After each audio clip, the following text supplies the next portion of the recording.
오늘도 잠시 지난 시간에 배웠던 내용들을 한번 복습하고 나서 나머지 말씀들을 살펴보도록 하겠습니다.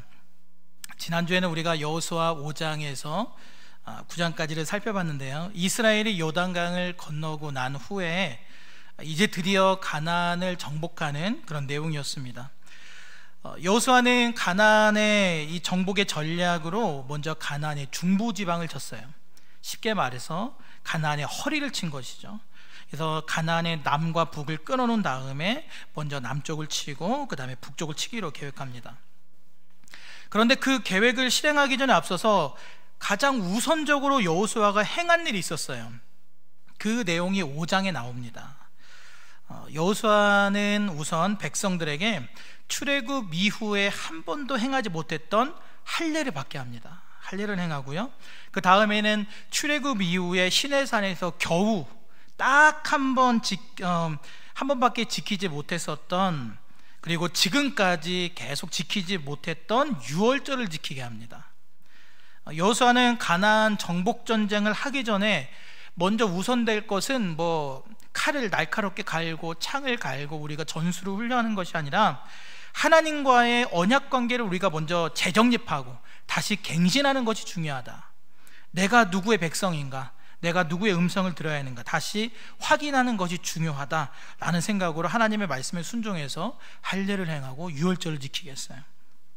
자, 그리고 나서 이제 여리고 전투에 대한 모든 준비를 다 마쳤다라고 생각하고 여리고 근처로 쓱 한번 나가봅니다. 그런데 거기에서 누구를 만나게 되죠? 다 까먹으셨어요? 여호와의 군대 장관을 만나게 되죠. 그리고 깨닫습니다. 내가 군대 장관이 아니구나, 나는 종에 불과하다. 이스라엘의 군대 대장은 사실 따로 계시는구나 깨달았어요. 그래서 뭐를 벗죠? 신을 벗습니다. 나는 종에 불과합니다. 그래서 이제 여호수아의 6장에 드디어 여리고 전쟁을 이제 출정을 하게 되는데, 하나님께서는 아무 소리 내지 말고 여리고성을 하루에 한 바퀴씩 돌고 양각 나팔, 그러니까 즉 승전보를 울려라 라고 하세요. 그리고 마지막 7일째 그때에만 7바퀴를 돌아가시죠. 그 말도 안 되는 방법으로 철옹성 같은 여리고 성벽이 다 무너지게 됩니다. 이 여리고 함락 사건을 통해서 하나님은 전쟁의 승리는 군사력이 아니다, 무기의 막강함이 아니다, 지략이 아니다 라는 것을 깨닫게 하셨어요. 그런데 여호수아 7장에 그 여리고 그 승리도 그 기쁨도 잠시, 여리고 전쟁으로 인해서 신이 난 이스라엘은 의기양양하게 무슨 전투를 또 나가죠? 아이성 전투를 나갑니다. 근데 나갔다가 패배하게 되죠. 알고 보니까 아간의 불순종 사건이 있었던 거예요. 전리품을 빼돌린 범죄가 있었던 거죠. 하나님은 그 죄를 아간이라고 하는 한 개인의 범죄가 아니라 이스라엘 공동체 전체의 죄로 간주하셨고 그 죄를 엄중히 물으십니다. 그래서 아골 골짜기에서 죽임을 당하게 되었어요. 그리고 나서 여호수아 8장에서 이스라엘은 아간의 범죄 사건을 다 해결하고 난 다음, 죽음으로 해결하고 난 다음에 하나님의 전략과 지시를 따라서 드디어 아이성 전투에서 승리를 하게 되죠. 용사 3만 명을 뽑습니다. 그리고 아이성읍 뒤쪽에 매복을 시켜서 복병을 두었고, 여호수아는 나머지 백성들과 함께 아이성의 군사들을 막 쫓아오게끔 해서 멀리 유인하게 되면 그때 텅텅 비어버린 성을 치자라고 하는 전략이었죠. 그 전략이 제대로 먹힙니다.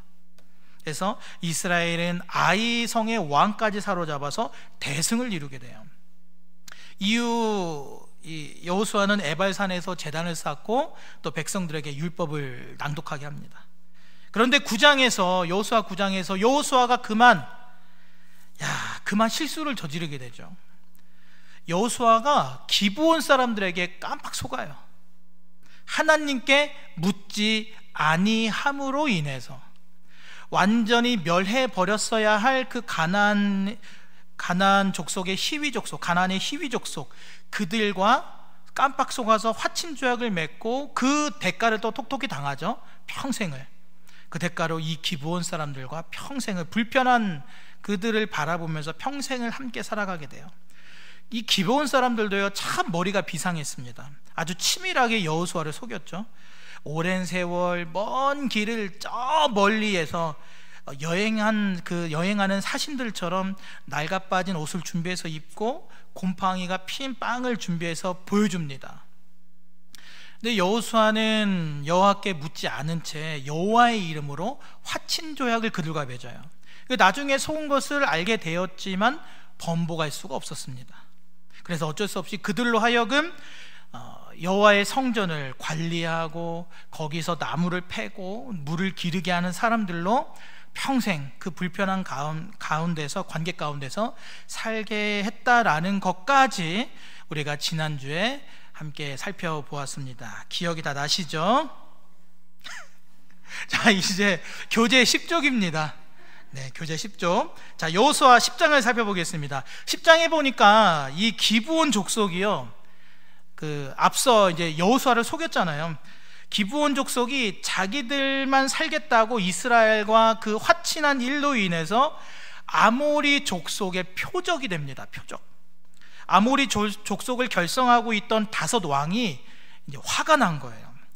사실은 이 기브온 족속이 자기들 편이에요. 아모리 족속의 그 같은 한패거리고 같은 족속이에요.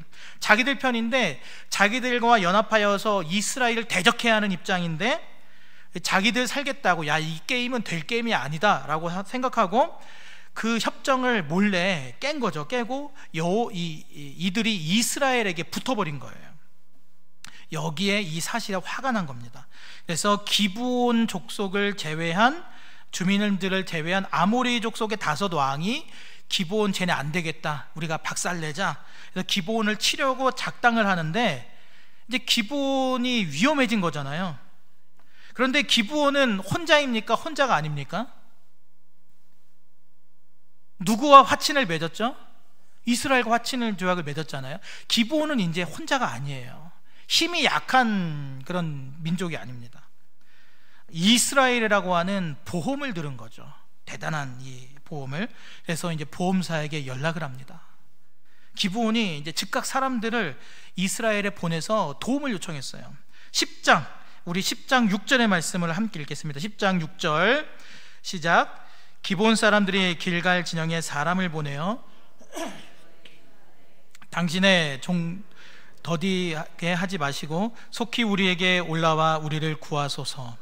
산지에 거주하는 아모리 사람의 왕들이 다 모여 우리를 치나이다 하매.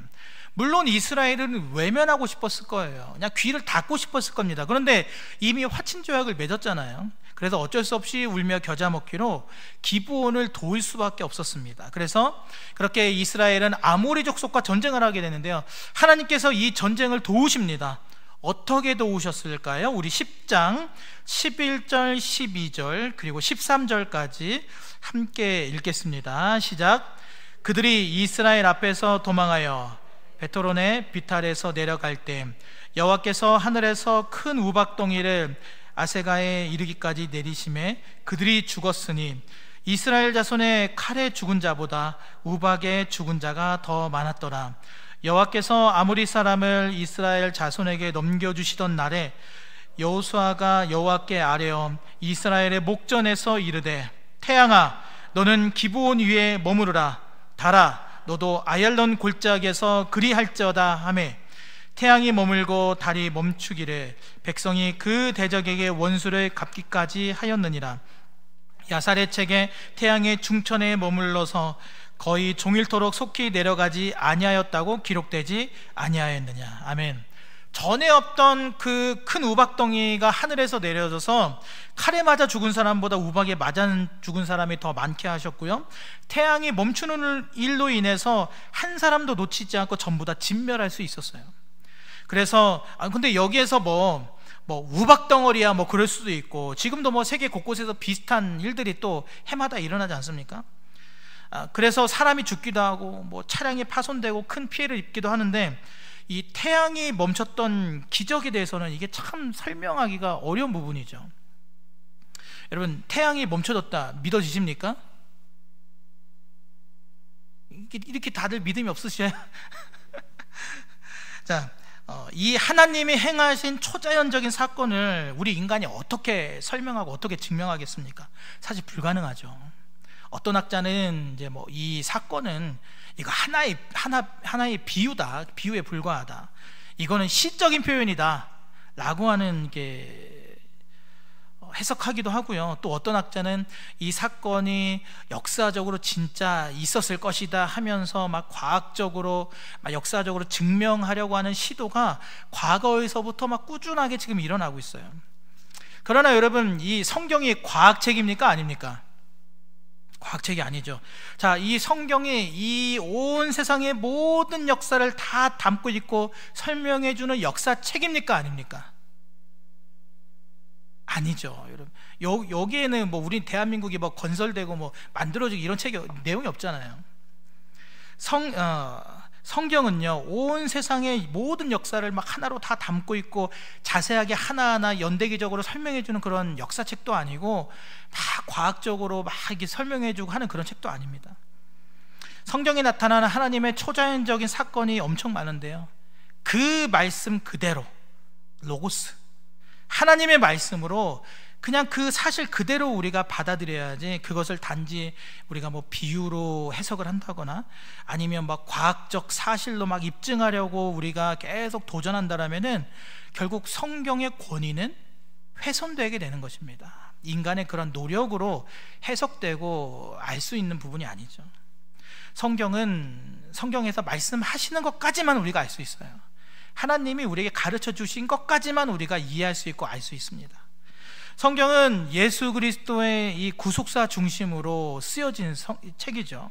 하나님의 초자연적인 이적, 그 이적 그대로 진술된 책이기 때문에 성경에 기록된 그대로, 우리가 기록된 대로 믿어야 성경이지, 우리가 여기에서 뭐는 더하고 뭐는 빼고 이거는 이렇게 해석하고 해버리면 우리에게는 이 성경으로서의 존재 가치가 없어지는 것입니다.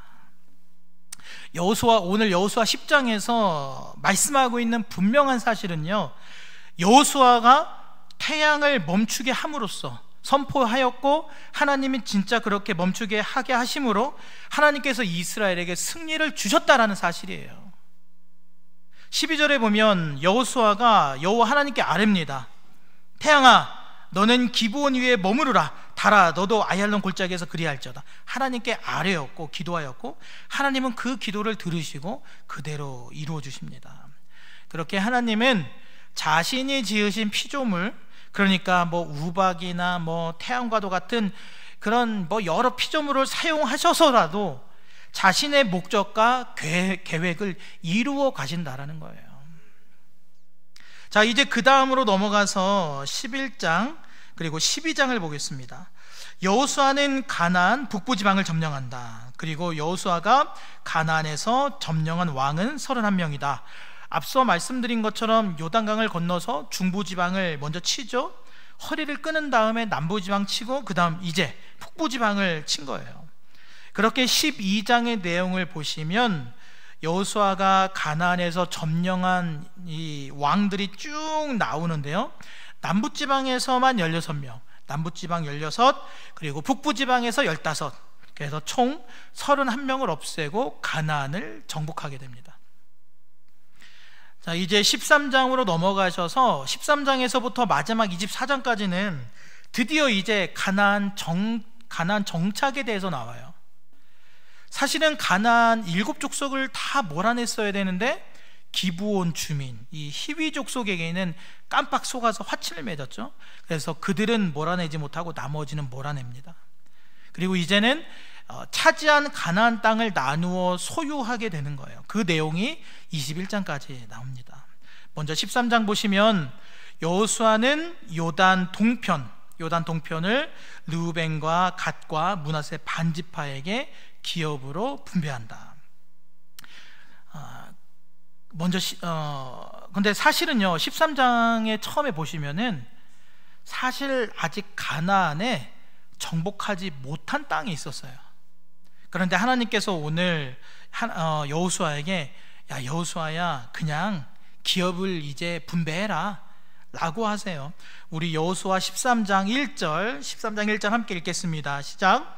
여호수아가 나이가 많아 늙음에 여호와께서 그에게 이르시되 너는 나이가 많아 늙었고 얻을 땅이 매우 많이 남아 있도다. 그리고 우리 7절 말씀도 함께 읽습니다. 너는 이 땅을 9지파와 므낫세 반지파에게 나누어 기업이 되게 하라 하셨더라. 아멘. 자, 그렇게 여호수아는 요단 서쪽 모압 평지 쪽에 있다가 요단강을 건너서 요단 동편에 있는 땅을 르우벤 그리고 갓 그리고 므낫세 지파에게 이제 기업으로 분배를 합니다. 요단 동편 땅은 과거에 아모리 왕 시온과 또 바산 왕의 이 옥이 차지하고 있던 땅인데 그들을 다 무찌르고 점령한 땅이에요, 요단 동편이. 그런데 그 땅을 르우벤하고 갓하고 므낫세 지파가 달라고 요구를 합니다. 그래서 여호수아가 야, 그러면 너희들이 요단강을 건너와서 전쟁에 함께 참여하면 내가 그럼 너희들이 요구하는 대로 그 땅을 너희들에게 주겠다라고 약속을 하고요, 또 그렇게 그들이 이제 전쟁에 참여를 합니다.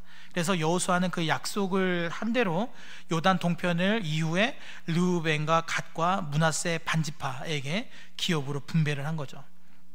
자, 여기에 보면 므낫세면 므낫세지 므낫세 반지파가 뭐냐 하실 수도 있는데, 사실 담임 목사님이 전에 한번 이 여호수아 나가기 전에 설명을 해주셨는데 다들 기억 똑똑히 하시죠? 뭐 제가 따로 설명 안 해드려도 아시겠죠? 자, 이 야곱의 손자이며 요셉의 장남이었던 므낫세 그리고 차남이 바로 에브라임입니다. 그런데 창세기 48장에 보면 이들이 야곱의 손자예요. 야곱의 손자잖아요. 근데 야곱의 손자임에도 불구하고 야곱으로부터 아들의 반열에 오릅니다. 그래서 아들로 인정을 받아요. 손자들인데.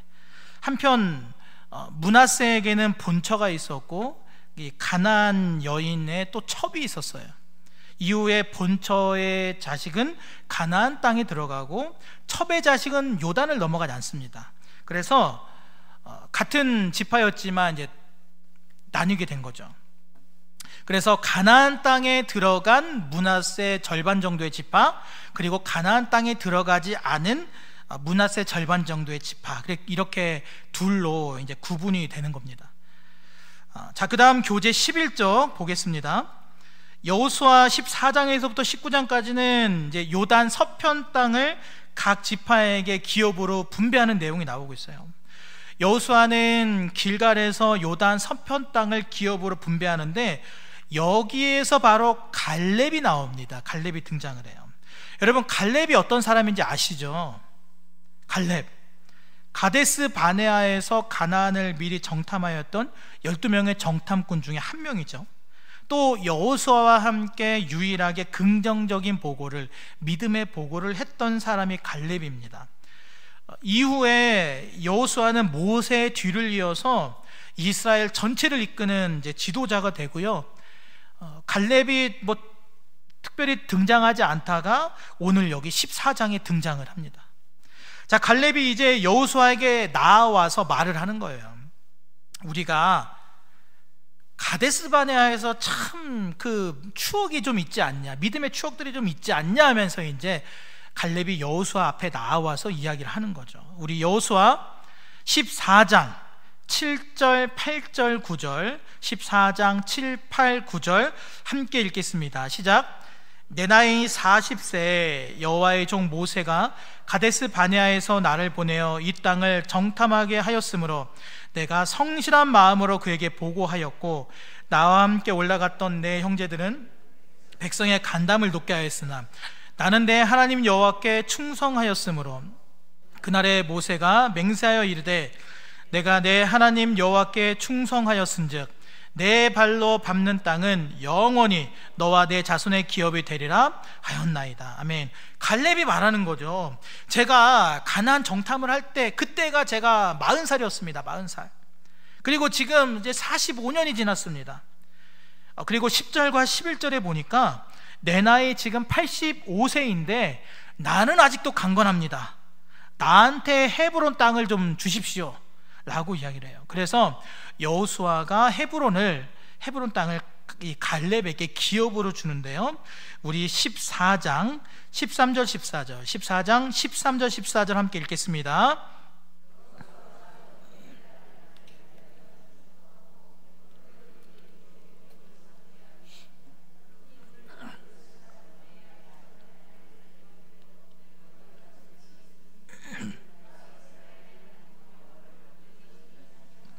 아멘. 오늘 이 갈렙뿐만 아니라 사실 여호수아의 신앙도 그렇고요. 오늘 이 갈렙의 신앙을 보면요, 그들은 여호와를 온전히 쫓았어요. 온전. 우리 그 밑에 네모 박스 안에 갈렙의 신앙 비결이 나오죠. 갈렙의 신앙 비결. 그는 여호와를 온전히 따랐다. 여러분, 온전히 따랐다라는 것은 어떤 상황이나 뭐 장애물이 발생함에도 불구하고 앞을 향해서 똑바로 올곧게 간다는 거예요. 그리고 성경은 여호수아도 그렇지만 오늘 이 갈렙에 대해서 하나님의 말씀을 전적으로 의지했다라고 말씀하고 있습니다. 갈렙이 무언가를 결정하고 또 무슨 일을 하는데 그 나아감에 있어서 초점은 여건이 아니에요. 상황이 아니에요. 다른 사람들의 음성이 아니라 하나님의 음성, 그 하나님의 말씀에 있었다라는 거죠. 그래서 흔들리지 않을 수가 있는 거예요. 그리고 갈렙은 미래지향적인 사람이었습니다. 미래지향적인. 14장 12절 상반절에 보면 그날의 여호와께서 말씀하신 이 산지를 지금 내게 주소서. 나이 85세에 참 대단한 고백이고 또 결심이기도 하죠. 자, 그 다음 갈렙은 모험적인 신앙의 사람이었다. 14장 12절 하반절, 내가 여호와께서 말씀하신 대로 그들을, 그러니까 헤브론 땅을 나한테 주시기만 한다면 내가 거기 안에 있는 사람들을 내가 쫓아내리이다. 여러분, 지금 갈렙이 몇 세입니까? 85세예요. 파파 할아버지예요. 파파 할아버지. 갈렙의 나이 85세.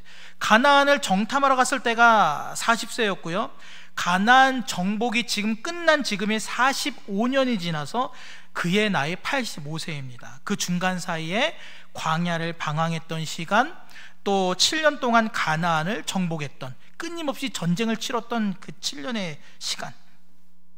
갈렙은 이 모든 시간들을 보내면서도 온전히, 그리고 하나님의 말씀을 의지하면서 미래를 바라보면서 머리가 하얘지도록, 그리고 머리가 하얘졌지만 헤브론 땅을 주시기만 한다면 내가 그들과 맞서 싸워 쫓아내보겠습니다.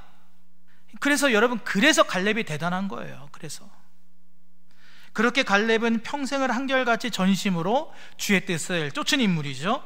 자, 그 다음 여호수아 18장과 19장에서는 여호수아는 실로에서 남은 7지파에게 땅을 기업으로 나머지를 분배합니다. 앞서 이제 다른 지파들에게 나눠주고 이제 또 7지파가 남은 거예요. 그들에게 땅을 기업으로 주는 내용이에요. 그리고 마지막에 여호수아도 좀 땅을 좀 가져야 할 거 아니에요. 남들 다 주기만 하고 나만 못 가지면 안 되잖아요. 여호수아도 살아야 하니까. 마지막에 여호수아도 땅을 기업으로 얻게 되는데요, 남들 다 나눠주고 나서 에브라임 산지에 있는 딥낫세라라는 곳을 이제 여호수아가 요구합니다. 어쩌면 뭐 저 같으면은 좀 욕심이 좀 많아서일지는 모르겠지만, 저 같으면은 다른 남들 주기 전에 내가 가장 넓고, 저는 또 등치도 크니까 땅이 좁으면 안 되거든요. 가장 넓고, 그리고 제가 먹는 거 좋아하니까 가장 기름지고 가장 좋은, 또 땅값도 높은 가장 노른자 땅을 우선적으로 가져갈 것 같은데, 여러분, 여호수아는요 자신이 맨 나중에, 그리고 그냥 뭐 어떤 한 산지에 뭐 어떤 땅을 갖겠다고 요구를 해요. 여호수아 19장 49절 50절, 여호수아 19장 49절 50절을 함께 읽겠습니다. 이스라엘 자손이 그들의 경계를 따라서 기업의 땅 나누기를 마치고 자기들 중에서 눈의 아들 여호수아에게 기업을 주었으니 곧 여호와의 명령대로 여호수아가 요구한 성읍 에브라임 산지 딥낫세라를 주매 여호수아가 그 성읍을 건설하고 거기 거주하였더라며. 그리고 거기에서 살다가 나중에 그 딥낫세라에 여호수아가 장사됩니다. 여기에서 참 신실하게 하나님 앞에서 살아갔던 신실한 종 여호수아의 모습을 다시 한번 발견하게 되는 것이죠. 자, 이제 여호수아 20장과 21장입니다. 자, 여기에서는 도피성이 나옵니다. 도피성. 여호수아는 도피성을 세우고 레위인의 성읍을 정합니다. 도피성은 이미 앞서 모세오경에서 3권에 나왔던 내용이에요. 출애굽기 21장에 나왔었고요, 또 민수기 35장에도 나왔었고요, 신명기 19장에도 나왔었어요. 우리 성도님들 이미 출애굽기도 다 공부했고, 민수기도 다 공부했고, 신명기도 공부했고, 도피성 지금 박사들이시잖아요, 그죠? 설명이 따로 필요 없습니다. 이미 다 달달달달 외우고 계시니까. 오늘 20장에도 도피성에 대해 나오고 있습니다. 간단하게 설명드립니다. 하나님께서 여호수아에게 도피성을 세우라는 명령을 주세요. 이 도피성은 우발적인 살인자의 피난처로 생각하시면 됩니다. 하나님께서는 이스라엘에게, 얘들아, 인간의 생명이 너무나 귀하다, 그리고 나 하나님, 나도 나는 되게 생명을 귀하고 소중하게 여긴다 라는 사실을 이제 도피성을 통해서 가르쳐 주시는 거예요. 그래서 6개의 도피성과 이스라엘 지파가 받은 기업에서 이제 레위인은 따로 없잖아요. 땅이 따로 없잖아요. 기업이 없잖아요. 레위인이 거주할 48개의 성읍을 레위인에게 주어지는 내용이 20장과 21장에 걸쳐서 나오고 있습니다. 자, 그 다음 교재 12쪽 여호수아 22장에서부터 마지막 24장까지 잠깐 살펴보겠습니다. 하나님을 선택함. 누가 하나님을 선택할까요? 이스라엘의 지도자 여호수아, 그리고 나중에 이제 보게 되면 백성들도 고백합니다. 여호수아가 하나님을 선택하는 이제 그런 내용, 백성들이 이제 믿음으로 선택하는 내용이 나옵니다. 여호수아는 요단강 동쪽에 정착할 지파들을 축복하며 보내요. 그리고 동쪽 지파들은 그 동쪽으로 넘어가서 제단을 쌓습니다. 그런데 서쪽 지파들이 이 제단 쌓는 거에 오해를 하고 전쟁을 치르려고 해요. 그러나 대화를 통해서 오해를 풀고 문제를 해결하며 이 일로 인해서 오히려 기뻐한다. 이게 무슨 내용이냐면요, 조금 전에 설명드렸죠. 이 요단강 동쪽에 있는 이제 세 지파에게 땅을 줘서 보냅니다. 르우벤, 갓, 그리고 므낫세, 반지파. 그들을 축복하면서 보내요. 그래, 잘 가라. 거기서 열심히 살아라. 그들을 보내고 난 다음에 나중에 이제 뭔가 들려오는 소식을 들어보니까 그들이 가자마자 제단을 쌓았다라는 거예요. 여호와 앞에 예배하는 제단. 근데 서쪽에서 그 소식을 들은 나머지 지파 사람들이 가슴이 덜컥 내려앉는 거예요. 아니, 저놈들이 우리를 배반했나? 여러분, 왜냐하면요, 이 제단은 아무데나 막 쌓는 것이 아니라 당시에 성막이 있는 곳에 제단을 쌓아야 됐어요. 성막. 그러니까 서쪽에 있는 나머지 이 9지파의 사람들이 요단 동쪽의 세 지파가 변심을 하고 우리랑 갈라서기로 자기들이 마음을 먹었구나, 우리랑 이제 완전히 빠이빠이 했구나, 자기들끼리 그냥 따로 제단을 쌓아버렸네, 우리랑 같은 이 민족성을 가지고 하나님 앞에 같이 예배하는 사람들이 아니네, 배반했다고 생각을 한 거죠. 그래서 동족이지만 저들을 죽여야겠다라는 생각을 했다가, 그보다도 먼저 우리가 사절단을 한번 보내보자.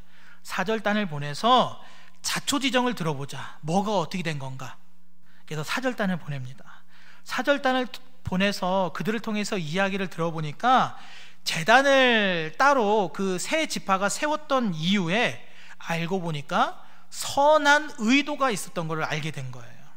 우리 여호수아 22장 24절, 25절, 26절, 22장 24, 25, 26절 함께 읽겠습니다. 시작.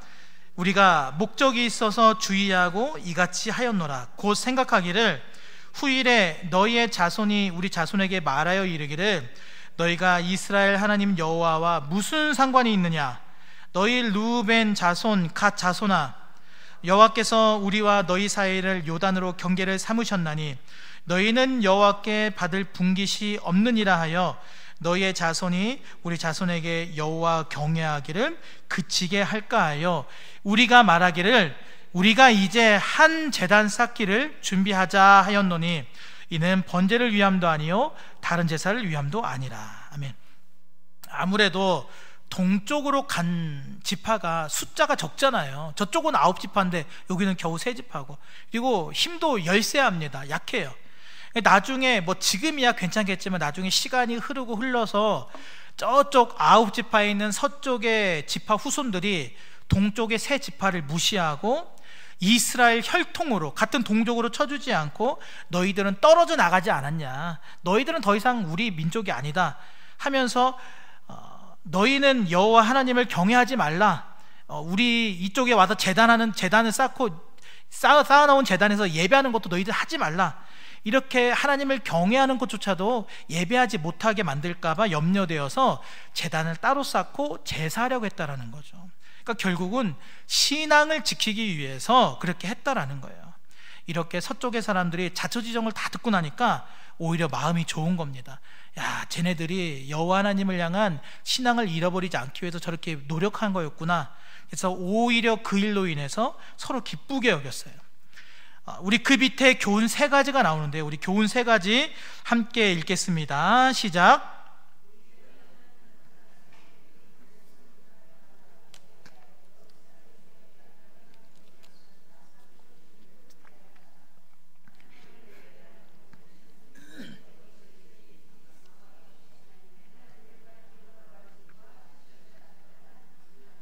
세 번째, 믿음의 공동체 사이에 오해가 생길 때 극단적인 결론을 내려서 반감을 갖거나 충동하는 것을 피하고 먼저 서로의 입장을 충분히 이해하려는 노력을 기울이는 성숙함을 드러내야 한다.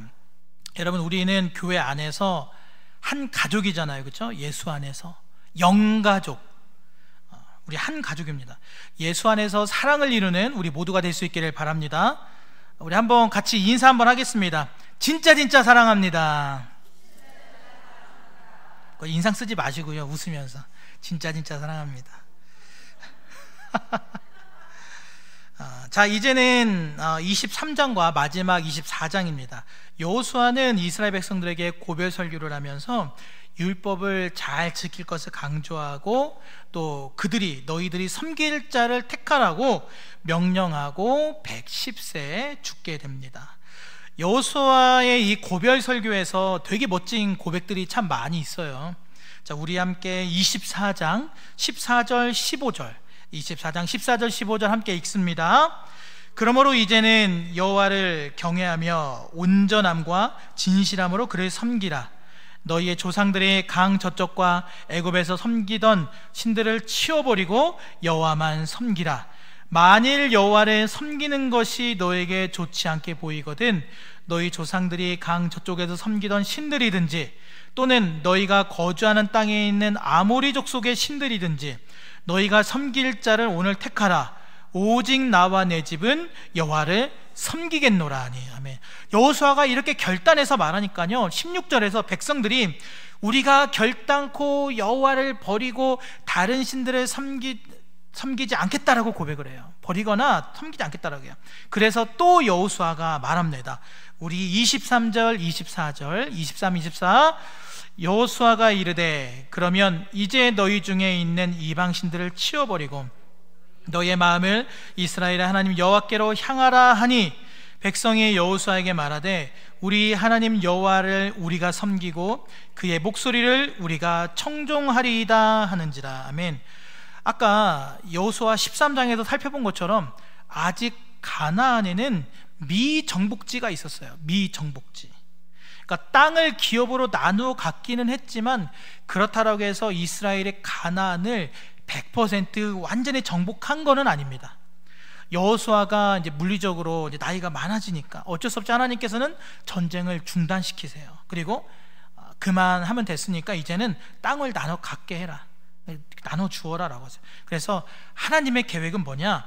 여호수아의 그 다음의 후손들, 그러니까 젊은 세대들로 하여금 나머지를 정복하게 하시려는 하나님의 또 선한 계획이 있으셨던 것이죠. 그러니까 여호수아가 한 나라의 지도자로서 이제 자신이 죽을 날이 얼마 남지 않았는데 혹시라도 백성들이 나머지 그 미정복한 이 국가 사람들과 어울려서 우상을 섬기게 될까봐, 당장은 아니겠죠. 근데 시간이 흘러서 그렇게 여호와에 대한 신앙이 약화가 되고 오히려 우상에 대한 관심이 많아지면서 그들에게 또 그들과 어울려서 살게 될까봐 그게 우려가 됐던 거예요. 그래서 죽기 전에 지도자로서 다짐을 받아놓는 것이죠. 고백 설교를 통해서 나와 내 집은 여호와만을 섬기겠다. 너희도 오늘날 너희의 그 섬길 자를 택하라. 그래서 백성들이 우리가 여호와만을 섬기겠습니다, 이 다짐을 했고요. 이 다짐을 듣고 여호수아는 24장 29절에 110세의 나이로 죽게 되는 것이죠. 그리고 마지막 33절, 여호수아가 분배받아 살던 그 에브라임 산지, 그 받은 산 딥낫 세라에 장사되는 걸로 여호수아 말씀이 마무리가 됩니다.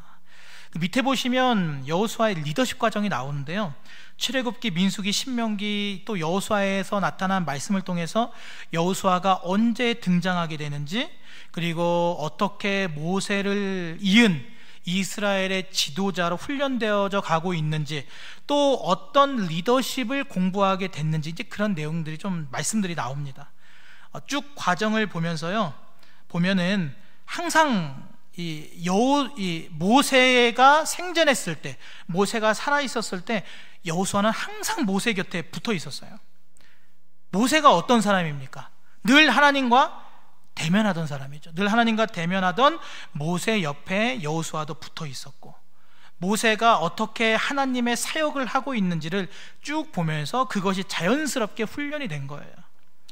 그리고 모세와 함께 하셨던 하나님께서 이제는 여호수아와 함께 하시면서 강하고 담대하라 라고 하셨고, 그리고 여호와께서 여호수아와 함께 하심으로 여호수아의 소문이 온 땅에 퍼져가고 하나님께서 여호수아를 크게 하시는 과정, 이것이 그 내용에 간단히 요약되어 있습니다. 한번 참고하시면 되고요.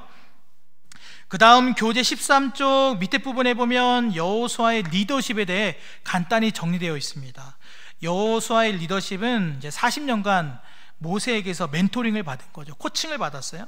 충성스러운 섬김을 통해 인정을 받은 리더십입니다. 1번, 그는 충성의 사람이었다. 자, 일단 여호수아가 모세랑 몇 년간 함께 했습니까? 40년간. 모세랑 40년을 함께 한 사람이 여호수아예요. 일반적으로 한 직장에 20년간 있었다 라고만 해도 여러분 대단한 거 아닙니까? 20년 근속. 그런데 한 곳에서 20년 충성한 것도 대단한데 무려 40년이에요. 40년. 충성이 대단한 거죠. 2번, 그는 헌신의 사람이었다. 충성하기만 한 것이 아니라 여호수아는 굉장히 헌신한 사람이었어요. 그 다음 교재 14쪽 3번, 그는 부지런한 사람이었다. 성경 곳곳에 보시면 늘 여호수아는 아침에 일찍 일어납니다. 일찍 일어나서 뭘 했다, 뭘 준비했다, 이런 내용이 성경 곳곳에 자주 등장해요. 늘 헌신적으로 부지런하게 준비하면서 하나님의 일을, 사역을 감당했던 것이죠. 그리고 4번, 그는 순종의 사람이었다. 하나님께서 명하시는 대로 행한 사람. 5번, 그는 거룩한 사람이었다. 우리가 앞서 살펴봤었죠. 요단강을 건너기 전에 백성들을 성결케 했어요. 가장 먼저 한 것이.